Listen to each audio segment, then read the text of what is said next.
There are some men who don't marry because they want a partner. They marry because they want a witness, a beautiful one, a silent one, a loyal one. Someone to stand beside them while the world applauds, and to disappear the moment she begins to think for herself. Damian Crown was that kind of man, and Nora Reyes did not understand that when she first met him. Back then, he seemed like the answer to every ache she had never been able to name. He listened carefully. He remembered details. He looked at her like she mattered. And for a woman who had spent most of her life feeling like an afterthought in her own father's empire, that kind of attention felt dangerously close to love. By the time she learned the difference between devotion and control, she was already pregnant, already isolated, and already living in a glass penthouse high over the city where even the windows did not open. The night Damian burned her passport, the whole sky over Manhattan looked bruised. Rain crawled down the floor-to-ceiling windows of the penthouse in silver streaks, blurring the lights below into a trembling ocean of gold and white. Nora stood frozen beside the marble dining table, one hand gripping the edge so tightly that her knuckles had turned pale, the other curved protectively over the small swell of her stomach. She was 14 weeks pregnant, not enough for strangers to notice, more enough for a mother to know. Across the room, Damian stood in front of the fireplace, holding her passport between two fingers. Her passport, the one thing she had hidden carefully in the lining of an old cashmere coat in the back of a guest room closet, the one thing he should never have found. For a long moment, he didn't say anything. He just looked at it with mild amusement, the way a man might study a toy someone had foolishly tried to hide from him. Then he smiled, not warmly, not kindly, but with the soft, polished cruelty of someone who enjoyed being proven right. "I asked you a question, Nora," he said. His voice was low, elegant, perfectly calm. That was always when he was most frightening. She swallowed. "I was scared." "Of what?" Her lips parted, but no sound came. He took one slow step closer to the flames. "Of me?" he asked. The firelight moved across his face, sharpening the angles of his cheekbones, making his expression look almost carved from stone. Nora's heart pounded so hard it made her dizzy. He lifted the passport slightly. "You were going to leave." It wasn't a question. She tried to steady her breathing. "I just needed space." "Space," he repeated softly. "You're my wife." The word "my" landed like a lock clicking shut. Damian looked down at the passport, then back at her. "And pregnant with my child." Nora forced herself not to step backward. She had learned that retreat fed something in him. "I needed to see my father," she whispered. That changed his face, just slightly, but enough. His eyes hardened with that same old contempt he always wore whenever Alejandro Reyes was mentioned. "Your father," Damian said, almost smiling again. "The man who couldn't make time for you unless a camera was in the room?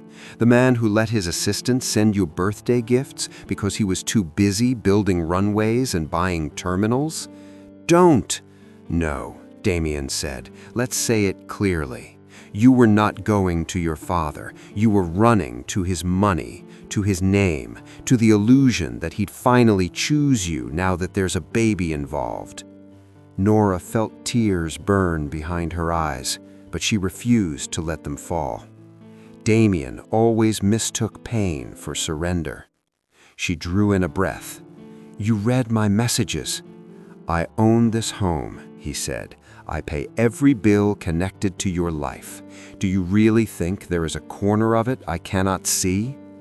And then, before she could move, before she could beg, before she could even process what he was doing, Damien turned and dropped her passport into the fire. For 1 second, she simply stared. The dark blue cover caught first, curling inward as orange light swallowed the edges. The pages blackened, then shrank, twisting in the heat like fragile bones. "No!" she cried, stumbling forward.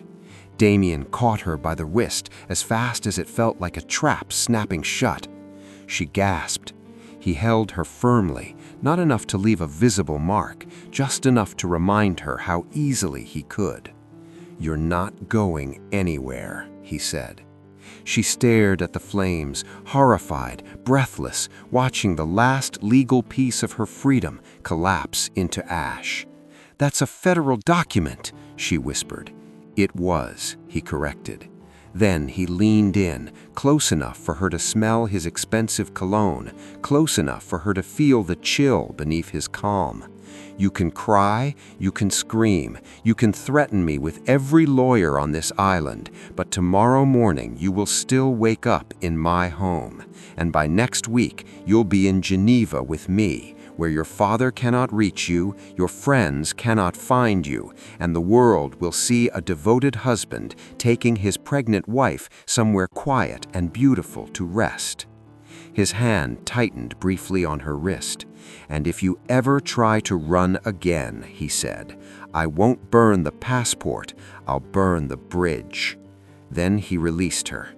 Nora staggered backward, shaking. Damien straightened his cufflinks as if he had just finished a business meeting. "Get some sleep," he said. "You look emotional." And then he walked out of the room, just like that, leaving her alone with the smell of smoke, the ashes of her passport, and the terrible understanding that the man she had married did not think of her as a person in danger. He thought of her as property attempting theft because she was trying to steal herself back. But to understand how Nora Reyes ended up in a penthouse prison with a billionaire husband and a baby inside her, you have to understand the kind of loneliness that makes a woman mistake admiration for safety. Before Damien, Nora had lived a smaller life, a real life. She worked in a restoration studio downtown, repairing smoke-damaged oil paintings and cracked gilded frames for museums and private collectors. It was delicate work, patient work, the kind that rewarded steady hands and quiet attention. She loved it. She loved the smell of varnish and old wood. She loved the silence of preservation. She loved bringing damaged things back without erasing what they had survived. Maybe that was why Damien noticed her. He first saw her at a charity gala she had almost not attended. The event was hosted by one of the collectors from the museum board, and Nora had only gone because her boss insisted it would be good for networking. She wore a navy dress she had bought on sale 3 years earlier and spent most of the evening avoiding the center of the room. Damien found her by a 16th century portrait she had helped restore. He asked intelligent questions, not the kind rich men usually asked to fill silence, but specific ones about pigments, cracking patterns, old European framing techniques. He seemed genuinely interested. Later, she would learn that Damien could become interested in anything for exactly as long as it helped him win. That night, though, all she saw was a handsome billionaire who chose to spend his time speaking to her instead of the women orbiting around him.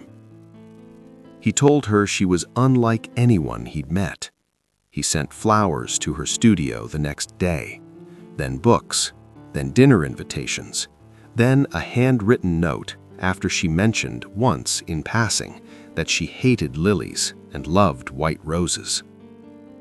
No one had ever paid such precise attention to her before, not even Alejandro Reyes, her father, especially not him. Alejandro was a giant in the aviation world, the founder of Reyes Global Air, a man whose name sat on terminals, freight hubs, private hangars, and airport infrastructure projects across 3 continents. He rose from nothing, built everything with discipline, and expected the same steel from everyone around him. After Nora's mother died when Nora was 12, Alejandro became even more distant. He provided everything money could buy: schools, apartments, security, opportunities, but the tenderness Nora needed from him was buried under schedules, negotiations, and flights. He loved her, but he loved her like a man who only knew how to build walls, not doors. So when Damien came along, gentle, attentive, emotionally available, Nora did what many lonely daughters do when a charming man notices the fracture in them. She leaned toward the warmth. They married within 18 months. The wedding was breathtaking. The magazines loved it. The photos trended. The headlines called them a power couple. But power, Nora would learn, is not the same thing as partnership. The changes began quietly. Damien suggested she leave the restoration studio because the hours weren't healthy. Then he said her apartment lease made no sense since she would obviously move into his penthouse. Then he pointed out how certain friends were too small-minded to understand the kind of life they would be living. Then he made comments about her father, subtle at first, then constant. He only calls when it suits him. He likes controlling every room he enters. He doesn't respect our marriage. He wants access to me through you. Every conflict was framed as protection. Every boundary Damien erased, he called intimacy. At first, he was never openly cruel. He was reasonable, patient, disappointed. That was his favorite performance. If Nora objected, he would sigh and ask why she was always assuming the worst of him. If she wanted time alone, he asked whether she was becoming distant. If she wanted to visit her father, he reminded her of every childhood wound Alejandro had ever caused. And somehow, little by little, Nora stopped reaching out. Not all at once, just enough for silence to begin doing Damien's work for him. By the 2nd year of their marriage, she no longer had access to the household accounts. Damien said it was simpler that way. Her phone had new security settings she hadn't approved. Her travel documents were kept for safety in his office safe. His staff handled everything. His drivers took her everywhere. His assistants organized her schedule. Luxury is a very effective prison when every lock is lined with velvet. And because there were no bruises anyone could photograph, because he never shouted in front of guests, because he kissed her forehead at charity dinners and pulled out her chair in restaurants, the world saw a wife who had everything.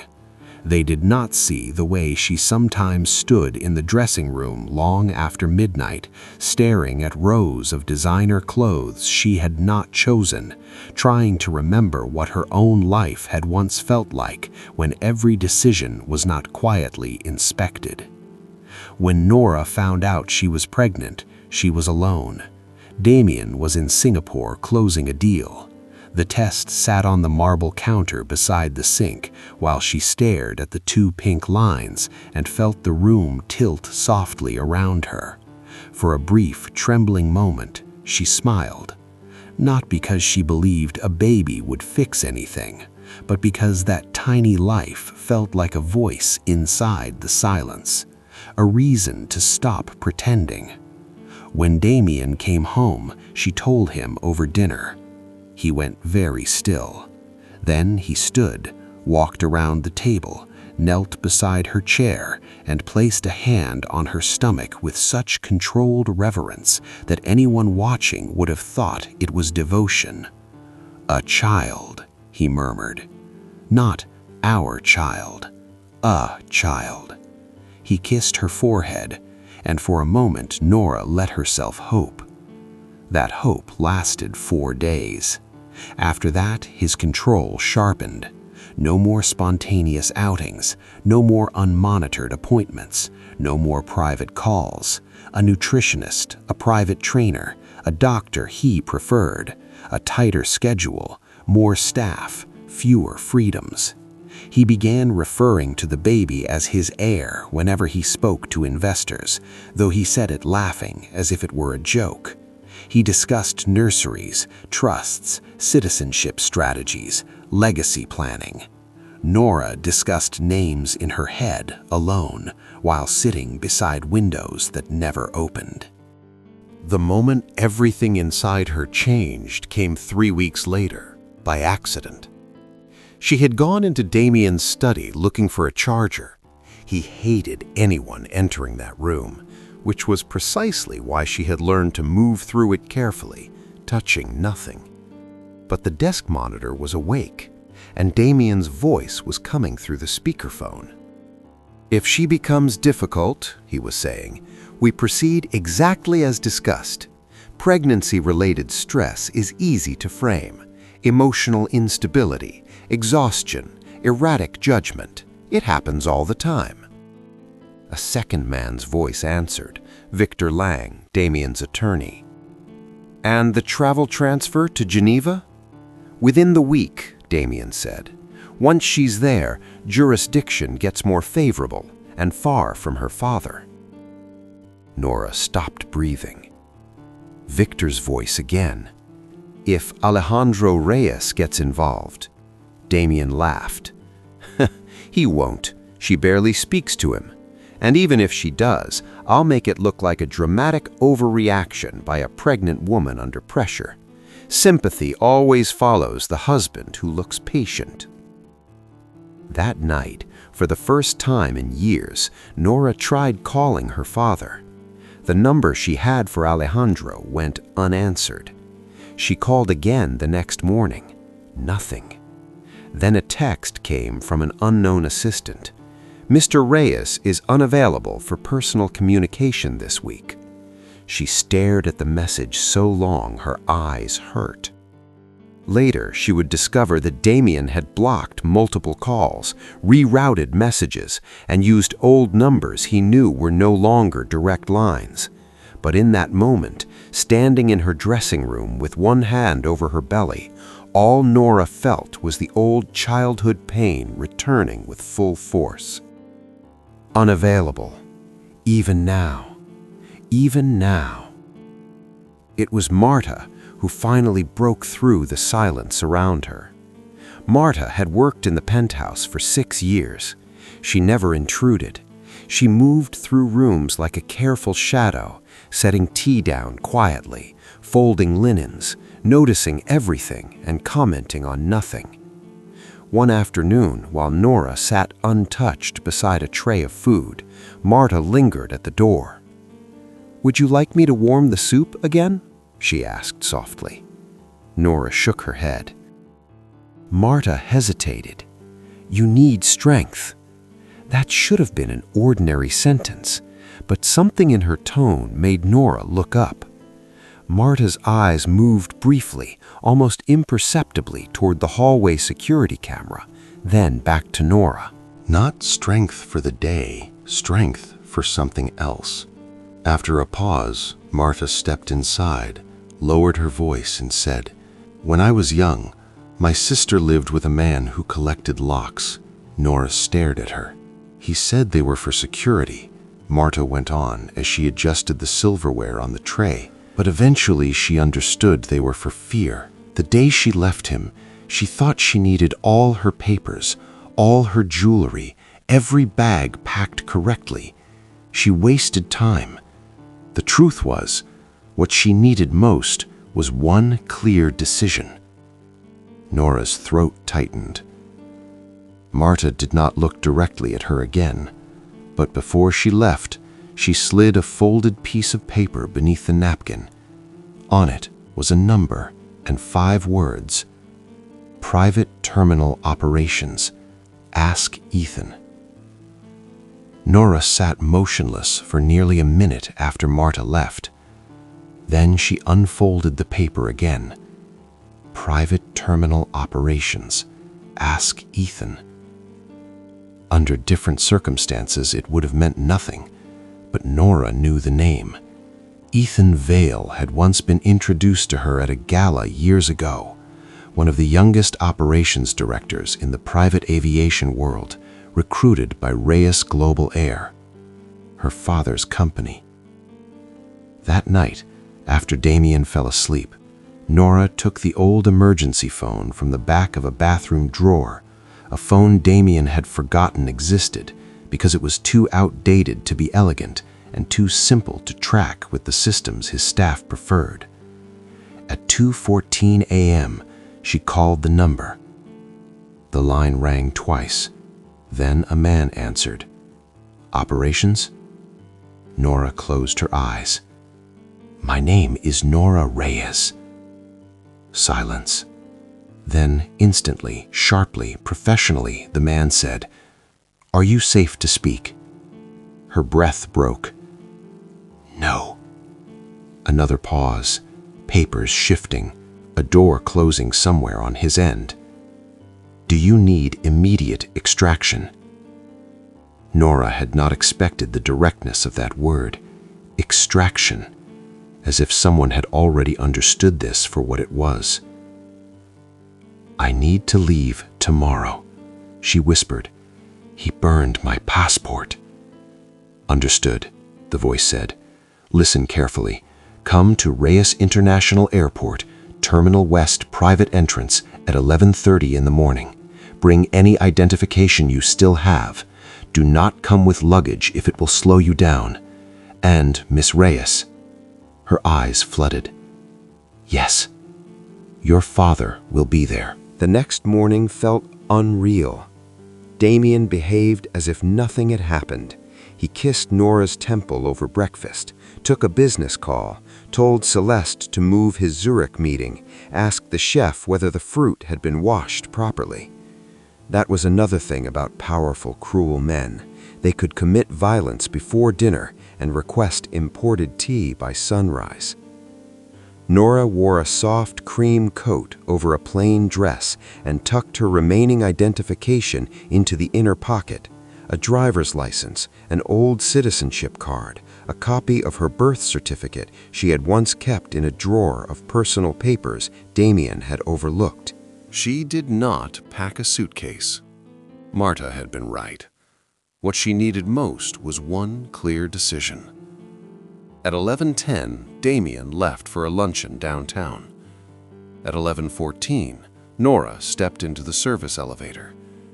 At 11:16, she was in the back of a supply van arranged by Marta under the cover of floral delivery inventory. At 11:29, Reyes International Airport came into view through a veil of gray morning rain. Nora had not been there in years. It rose from the edge of the city like a kingdom of glass and steel, vast terminals, sweeping canopies, runways glistening beneath weather and motion.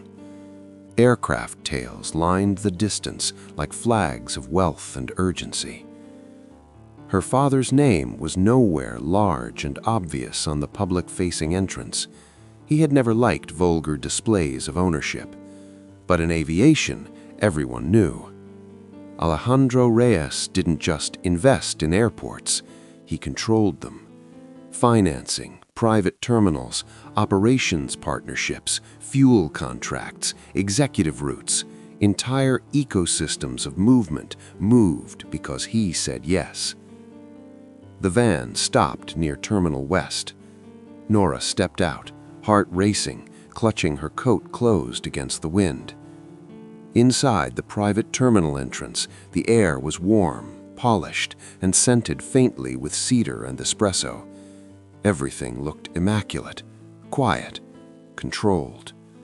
A receptionist glanced up and froze. Then, almost instantly, a man in a dark suit approached from a side corridor. Tall, alert, mid-30s. "Miss Reyes," he said, "I'm Ethan. Come with me." She followed him quickly. "Your father's on site. We have legal counsel, airport security, and a physician standing by. We've also contacted the consular liaison about emergency travel documentation." Nora nearly stumbled. "You did all that?" Ethan looked at her with something close to disbelief. "Your father moved half the runway schedule to clear this wing." The words hit her harder than she expected. Your father moved half the runway schedule. For her. Ethan guided her into a private lounge lined with soft leather chairs and wide windows overlooking the tarmac. On the far side of the room stood Alejandro Reyes. For a second, Nora almost didn't recognize him. He looked older than the last time she had seen him in person. The silver at his temples had deepened. His posture was still straight, still commanding, still unmistakably powerful. But there was something else there now. Something stripped bare. Fear. He crossed the room in 3 strides.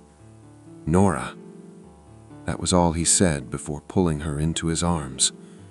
And just like that, every year of distance, anger, silence, and wounded pride cracked open at once.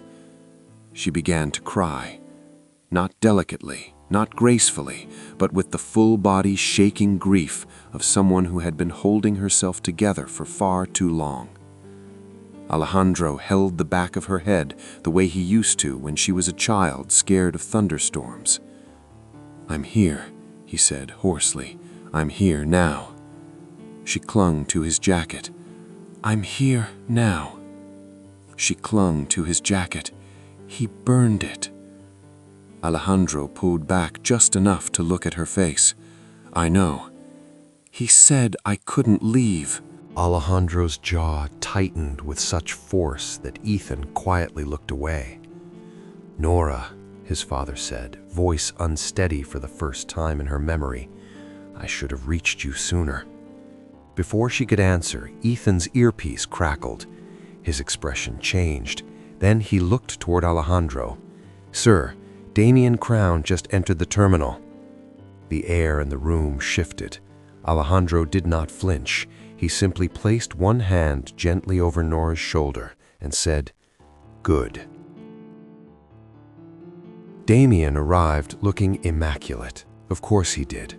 Dark charcoal coat, no umbrella despite the rain because someone else had clearly run ahead with it, a silk tie untouched by urgency, 2 security men behind him, Celeste Wynne at his side carrying a tablet and a face composed of expensive indifference.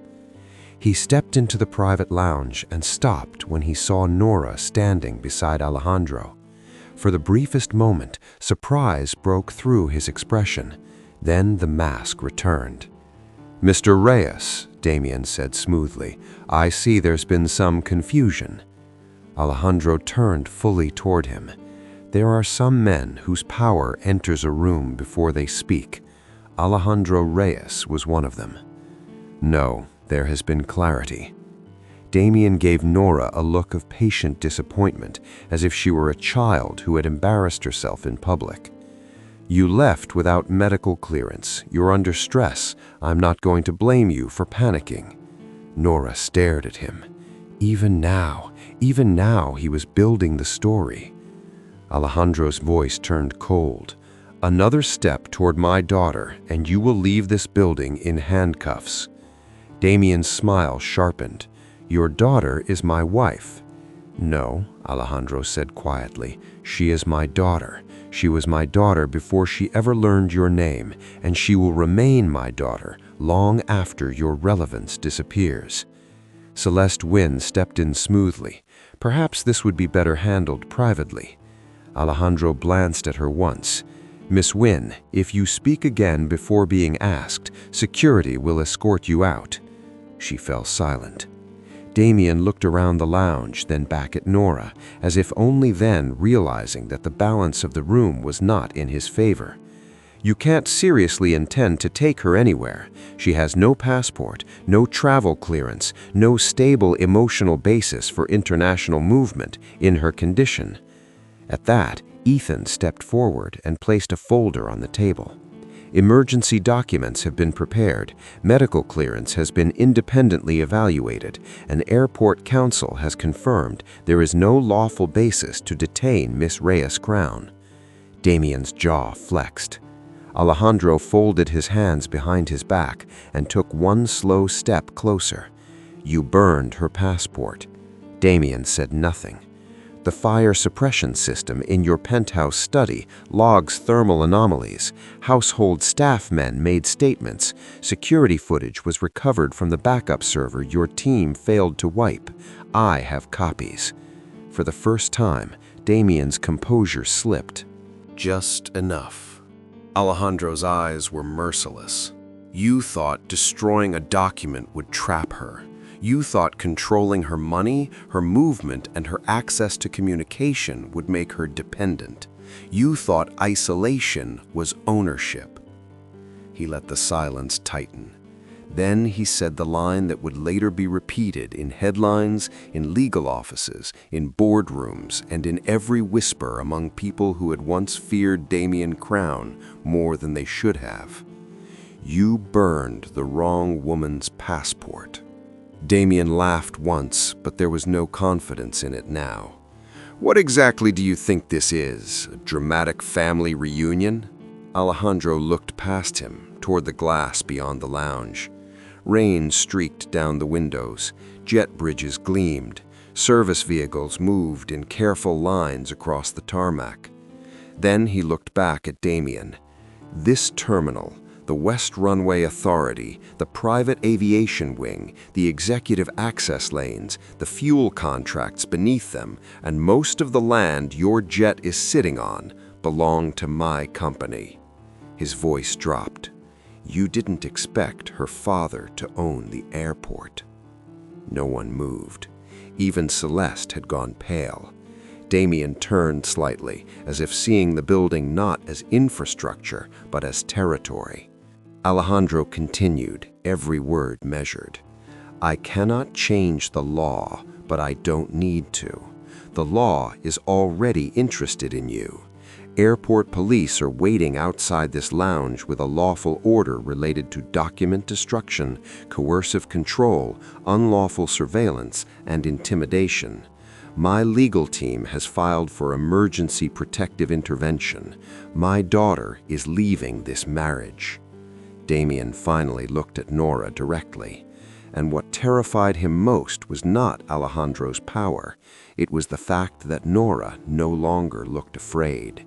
She looked exhausted, grieving, shaken, but not afraid. He took a step toward her. "Nora, think very carefully. Everything you have exists because of me." She lifted her chin. "No," she said softly. "Everything I lost did." He stared. She continued, voice trembling but clear. "I loved you. I defended you. I shrank myself to fit inside the version of me you found easiest to control, and I kept thinking if I behaved better, spoke softer, needed less, then maybe the man I married would come back." A tear slipped down her cheek, but she did not wipe it away. There was no man to come back. There was only the mask. Damien's face hardened. "You're carrying my child." Nora laid one hand over her stomach. "I'm carrying a child, not a hostage." At that exact moment, 2 airport police officers entered the doorway with quiet authority. Behind them stood another man in a dark suit with an official folder. One of the officers addressed Damien calmly. "Mr. Crown, we need you to come with us." Celeste stepped forward immediately. "On what basis?" The officer answered without looking at her. "You'll receive the documentation in full." Damien didn't move. Then, slowly, he turned back to Nora. "Do you really think this saves you?" he asked. Alejandro began to answer, but Nora lifted a hand slightly. No. This time, she would answer. She stepped forward until only a few feet separated them. Her voice, when it came, was almost quiet. "It doesn't save me," she said. It gives me the chance to save myself." Something in Damien's expression changed then. Not remorse, not love, not understanding. Only the cold fury of a man realizing his power had stopped working. He was escorted out without another word. Celeste followed, already reaching for her phone. The doors closed, and for the first time in years, Nora could breathe. Not easily, not fully. Healing does not arrive all at once, but she could breathe. The months that followed were not simple. Freedom never is. There were lawyers, statements, medical evaluations, financial disputes, headlines, sealed testimony, and a public relations machine so aggressive it tried for weeks to paint Nora as unstable, manipulative, dramatic, emotional. But Damien had made one fatal mistake. He had documented his own arrogance everywhere. Cameras, messages, instructions to staff, attorney correspondence, monitoring systems, travel restrictions. Men like Damien believe they are untouchable, and that belief often makes them careless. Nora moved into a quiet estate outside the city owned by her father, though she insisted on choosing her own room, her own doctor, and eventually her own apartment. Alejandro did not argue. That was new for him. He had spent a lifetime commanding airports, executives, and international boards, but loving Nora now required something harder. Listening. Really listening. Their healing was awkward at first. He apologized badly, then better. He admitted what she had needed to hear for years, that providing for her was not the same as being present, that his grief after her mother died had turned him into a man who knew how to protect a future but not nurture a child, and that Damien had exploited every silence Alejandro had left between them. Nora did not forgive him in one perfect moment. Real forgiveness is slower than that.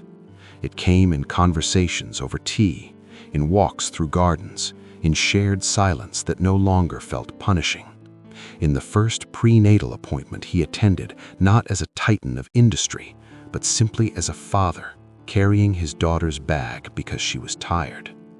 As for Damien Crown, the empire did not collapse in one day, but it cracked, then split, then began to sink under the weight of scrutiny. Board members who once admired his ruthlessness suddenly found it inconvenient. Investors who praised discipline became nervous around allegations of coercive abuse. His attorney distanced himself. Several staff members cooperated under subpoena. The polished image of the devoted husband dissolved when enough truth reached daylight. Some men spend years building their reputation like a skyscraper. Then one act of cruelty reveals the foundation was rot.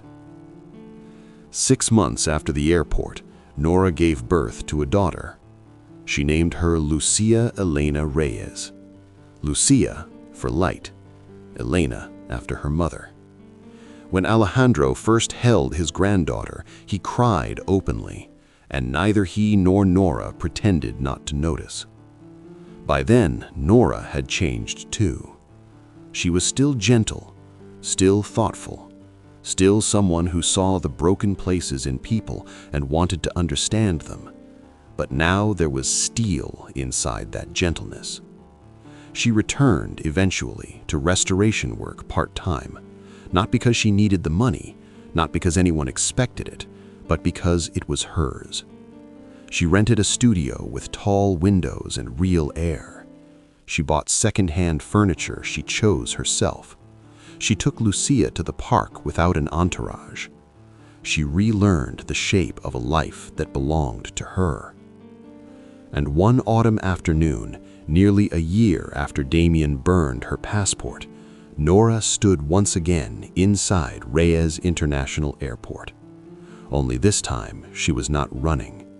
She was traveling. Lucia balanced on her hip, fascinated by the planes beyond the glass. Alejandro stood nearby, pretending not to worry about whether the car seat had been installed correctly. Nora looked out across the runways, shining in late afternoon light, and remembered that terrible rain-soaked day when she arrived there believing she had nothing left. No passport, no plan, no certainty, only fear and one last thread of hope. And yet that had been enough. Because the truth is, power does not always look like a man who owns a skyline. Sometimes it looks like a pregnant woman with shaking hands who still chooses the door. Alejandro came to stand beside her. "You all right?" he asked. Nora smiled faintly. "Yes," she said, and for once it was true. Lucia reached toward the window, tiny fingers opening and closing around the light. Nora kissed the top of her daughter's head and whispered, "No one owns our leaving." Then she walked toward the gate, not as Damien Crown's wife, not as a trapped woman carrying ashes where her passport used to be, but as Nora Reyes, mother, daughter, survivor, woman. And somewhere far behind her, in the wreckage of a life built on control, was a man who once believed money could shut every exit. He burned her passport. He burned his own future instead. If this story moved you, I'd truly love to hear from you. Drop a comment below and tell me what part hit you the hardest. And if you enjoy deep emotional stories like this one, don't forget to like, subscribe, and turn on the notification bell so you never miss the next one.